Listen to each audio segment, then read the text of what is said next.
आळंदीमध्ये दारूच्या नशेत झालेल्या वादावादीतून एका व्यक्तीची हत्या, एकाला अटक, पोलिसांकडून पुढचा तपास सुरू। नागपूरहून दिल्लीला प्रवास करणाऱ्या एका प्रवाशाकडून विमानतळावर देशी पिस्तूल आणि 2 कारतूस जप्त, पिस्तुलाचा परवाना नसल्याचं चौकशीच्या माध्यमातून उघड। गडचिरोलीमध्ये अंमली पदार्थाची साठवणूक करून विक्री करण्याच्या तयारीत असलेल्या दोघांना अटक, 5,05,000 रुपयांचा 50 किलो गांजा हस्तगत। बुलढाण्याच्या खामगावमध्ये क्षुल्लक कारणावरून एका तरुणाला कपडे काढून तिघांची बेदम मारहाण, शिवाजीनगर पोलीस ठाण्यात तिघांवर गुन्हा दाखल।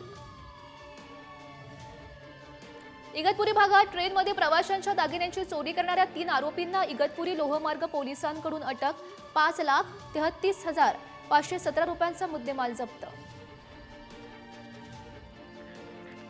छत्रपती संभाजीनगर पोलीस आयुक्तालयाच्या अगदी जवळ असलेल्या पत्त्याच्या क्लबवर पोलिसांचा छापा, क्लबमध्ये 40 ते 50 जण असल्याची माहिती, पोलिसांकडून कारवाई।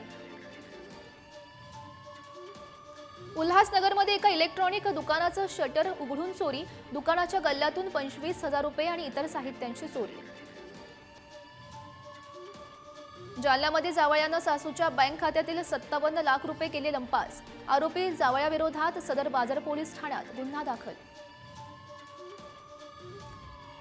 कर्नाटकच्या चिकोडीमध्ये ड्रग्ज विक्री करणाऱ्या 2 नायजेरियन नागरिकांसह 5 जणांना अटक, आरोपींकडून 13 ग्रॅम MDM ड्रग्ज आणि 6 मोबाईल आणि 1 कार जप्त। छत्रपती संभाजीनगरच्या विद्यार्थी बालगृहाचा अजून एक धक्कादायक प्रकार उघड, बालगृहातील पीडितेला धमकावून बलात्कारी सावत्र बापाविरोधाची साक्ष बदलवली।